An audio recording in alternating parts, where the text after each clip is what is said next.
In the village of Omiko, beauty was a kind of currency, and no one was richer than Brielle, Tonya, and Sasha.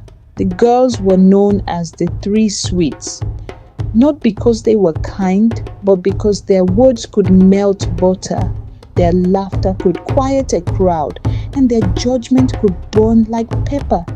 They ruled the village school like a throne. Brielle was the ringleader, tall, golden-skinned, and as sharp as broken glass. Tonya was the muscle, bold, loud, and sarcastic. Sasha, she repeated whatever Brielle said, just slightly louder. Together they chose who sat where in class, who got invited to market day parties, who got noticed by the boys, and who got labeled a bush rat. Every morning they'd walk into school like queens, braided hair swinging, wrappers fitted, lips glossed, and every girl who crossed them lived to regret it. One Monday morning, while the girls were cackling at a girl with dry lips, a new student entered the class. Her name was Mara. She wore no jewelry, her sandals were dusty, and her lunch wrapped in banana leaves.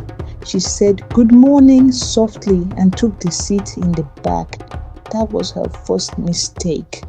Brielle blinked. Tonya sniffed. Sasha whispered, "Does she know who we are?" That week they watched her. They mocked her hair, laughed at her handwriting, loudly asked if her clothes were borrowed from the goats, but Mara never cried. She just smiled every day. One day, Brielle stood in front of her and said, "You think you're better than us?" Mara replied calmly, "No, I just don't think about you at all." And just like that, Mara became interesting. Brielle didn't like being ignored, so she made a plan. The three sweets pretended to befriend Mara. They told her she was different. They said she could join the circles if she wanted to. Mara, confused but curious, accepted.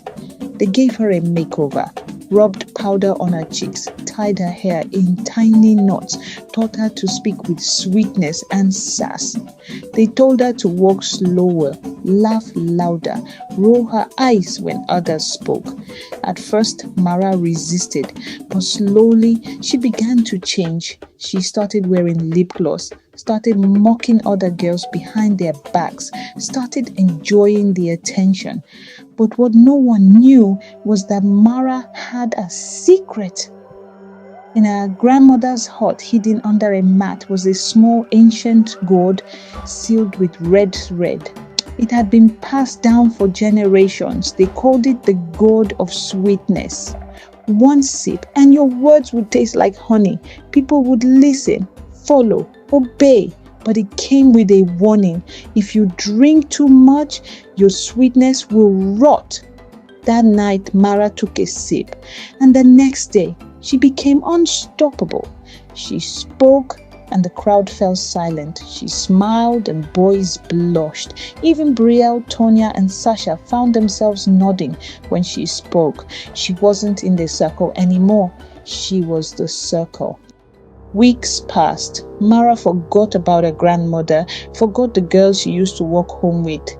She mocked a girl for stuttering, laughed when a younger student tripped. Her voice, it still dripped like honey, but ants began to follow her. One day in class, she opened her mouth to speak, and ants poured out. They crawled over her tongue, her books, her desk. The students screamed. Some ran, others just watched. Brielle stepped forward and whispered, "Sweetheart, your gourd is leaking." Mara fled the school, her voice gone. She ran home barefoot, trembling. Her grandmother was waiting. Mara wept at her grandmother's feet. "I just wanted to be liked." Her grandmother took her hand and said, "Then be likable, not addictive."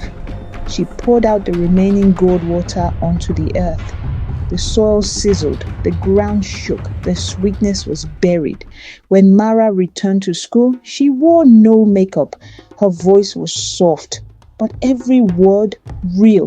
Girls who used to whisper behind her back now sat beside her. Even Brielle had nothing to say. The three sweets soon turned on each other because fake power only lasts if the spotlight stays on. In Omiko, no one drinks from gourds. They don't understand anymore, and girls now say it's better to be kind than to be popular.